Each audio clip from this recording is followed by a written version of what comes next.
நல்லா திக்ரு செய்வாங்க, குர்ஆன் ஓதுவாங்க, 5 நேரம் தொழுவாங்க, சுன்னத்து தொழுவாங்க, அதுல எல்லாம் ஆரம்பத்துக்கு இருப்பாங்க. ஆனா வட்டி எடுப்பாங்க, வட்டி கொடுப்பாங்க, சினிமா பார்ப்பாங்க, நஷ்டம் என்று எந்த அமலெல்லாம் வருதோ அங்கெல்லாம் ரெண்டாவது இருப்பாங்க. உலகத்துல எதெல்லாம் நஷ்டமோ அதுல 2, உலகத்துல எதுல நஷ்டமும் இல்லையே லாபம் இல்லையே அதுல ஃபர்ஸ்ட். தொழுதா ஏதாவது நஷ்டமா இல்ல, நோம்பு பிடிச்சா ஏதாவது நஷ்டமா இல்ல. ஆனா வட்டியை கடைபிடிச்சா, வட்டி கூடாண்டத்தை கடைபிடிச்சா உலகத்துல ஒரு நஷ்டம், அதை செஞ்சிருவாங்க. அப்ப இஸ்லாம் கூலி கொடுக்கின்ற பொழுது உள்ளத்தை என்ன செய்கிறது அவதானித்து தான் கூலி கொடுக்கும் என்பதை நாங்கள் மறந்துவிடக் கூடாது. 40 வயசு வரைக்கும் என்ன செய்வாங்க, போட வேண்டிய ஆட்டங்கள், போட வேண்டிய பாவங்கள் எல்லாம் முறுக்கேறிய நரம்பு இருக்கிற நேரத்தில் என்ன செய்வாங்க, எல்லா விதமான பாவங்களையும் செஞ்சுட்டு 50வது வயசுல ஒரு ஹஜ்ஜிக்கு போறது.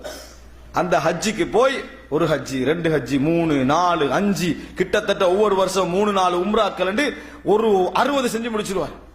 செஞ்சு முடிச்சாச்சா அவருக்கு வயசு 60, முன்சஃப்ல தான் இருப்பாரு, குர்ஆன் தான் ஓதுவாரு.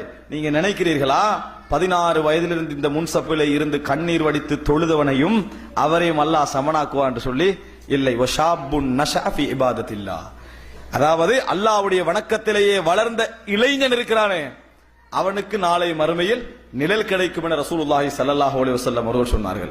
ஏன், இறைவன் கூலி வழங்குகின்ற பொழுது நீங்க எந்த கஷ்டத்தில் அந்த அமலை செய்தீர்கள், எந்த சோதனையோடு அதை எதிர்கொண்டீர்கள், எந்த ஒரு மனநிலையோடு எதிர்கொண்டீர்கள் என்பதை வைத்துத்தான் கூலி தருகிறானே ஒழிய நம்ம நன்மை செய்தால் கூலி என்பதல்ல.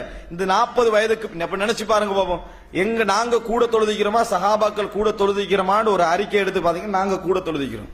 ஏன், அவங்களுக்கு தொழுகை கடமையாக்கப்பட்டது ஒரு 13 வருஷங்கள் தான். நம்ம பிறந்ததுல இருந்து தொழுகிறோம், 5 வயசுல இருந்து, அப்படியா இல்லையா?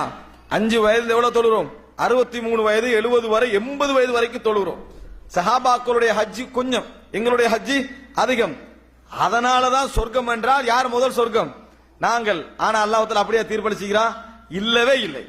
அப்ப அன்புள்ள சகோதரர்களே சகோதரிகளே, நாங்க என்ன விளங்கணும் தெரியுமா, நம்ம 1 லட்சம் கொடுத்தோமா 1 கோடி கொடுத்தோமான்றதல்ல, எப்ப கொடுத்தோம்ன்றதை வச்சுதான் என்ன செய்யும் தீர்ப்பு வழங்கப்படும். தஹஜ்ஜத் தொழுதமா இல்லையான்றதல்ல. நீங்க பாருங்க, ஒரு நாள் தர்பியான்ற சில நிகழ்ச்சிகள் நடக்கும். ஒரு நாள் தர்பியா முழு நாள் அங்க அழிக்கிறது. அன்றைக்கு பாத்தீங்க சொன்னா 3:30க்கு எழுப்பி விடுவாங்க, அன்றைக்கு தஹஜ்ஜத் தொழுதுபடும், சுபஹ் தொழுதுபடும் எல்லாம் நடக்கும்.